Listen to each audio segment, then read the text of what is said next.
ಸರ್ಪದೋಷ ಇರುತ್ತೆ, ಹಲವಾರು ದೋಷಗಳಿರುತ್ತೆ, ಭೂದೋಷ ಇರುತ್ತೆ.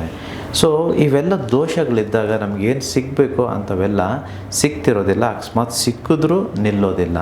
ಅದನ್ನೆಲ್ಲ ಕಳ್ಕೊಳ್ಳೋದು ಹೇಗೆ ಅಂತ ಸೆಪ್ಟೆಂಬರ್ 28, 2025 ಭಾನುವಾರ ಕಾರ್ಯಾಗಾರದಲ್ಲಿ ನಾನು ತಿಳಿಸ್ಕೊಡ್ತೇನೆ. ಅಷ್ಟೇ ಅಲ್ಲ, ಸುಲಭವಾಗಿ ಬಿಸ್ನೆಸ್ ಹೇಗೆ ಮಾಡೋವಂಥದ್ದು. ಎಷ್ಟೋ ಜನಕ್ಕೆ ಹೇಗೆ ಬಿಸ್ನೆಸ್ ಮಾಡೋದು ಅಂತ ಗೊತ್ತಿರಲ್ಲ. ಸೊ ಅದೊಂದು ಜಸ್ಟ್ ಫೌಂಡೇಶನ್ ಟಿಪ್ಸ್ ನಾನು ಅಲ್ಲಿ ಕೊಡ್ತೇನೆ. ಹಾಗೆಯೇ ಎಲ್ಲರ ಕನಸು ನಮ್ಮ ಮನೆ ಕಟ್ಟಬೇಕು ಅಂತಿರುತ್ತೆ.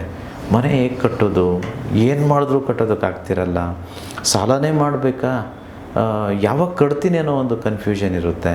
ಅದಕ್ಕೆ ವಿಶ್ವತಂತ್ರ ಮಂತ್ರ ಏನು ಅದನ್ನು ನಾನು ತಿಳಿಸ್ಕೊಡ್ತೇನೆ. ಅಷ್ಟೇ ಅಲ್ಲ, ಎಲ್ಲರ ಪರ್ಸ್ನಲ್ಲೂ ಇಟ್ಕೊಳ್ಬೇಕಾಗಿರ್ತಕ್ಕಂಥ ಧನಾಕರ್ಷಣೆಯ ಯಂತ್ರವನ್ನು ನಾನು ಉಚಿತವಾಗಿ ಕೊಡ್ತಿದ್ದೇನೆ. ನೀವೆಲ್ಲರೂ ನಿಮ್ಮ ಪರ್ಸ್ನಲ್ಲಿ ಇಟ್ಕೋಬೇಕು. ಇಟ್ಕೊಂಡಾಗ ಖಂಡಿತವಾಗಿಯೂ ಧನಾಕರ್ಷಣೆ ಆಗುತ್ತೆ. ಈ ಕಲಿಯುಗ ಆಗಿರೋದಕ್ಕೆ ಕ್ರಿಯೆನೂ ಮುಖ್ಯ. ಯಂತ್ರದ ಜೊತೆ ಯಾವ ಕ್ರಿಯೆ ಮಾಡಿದ್ರೆ ಹಣ ಬರುತ್ತೆ ಅಂತ ನಾನು ಕಾರ್ಯಾಗಾರದಲ್ಲಿ ತಿಳಿಸ್ಕೊಡ್ತೇನೆ. ಇನ್ನೂ ಹಲವಾರು ಮಾಹಿತಿಗಳಿದೆ.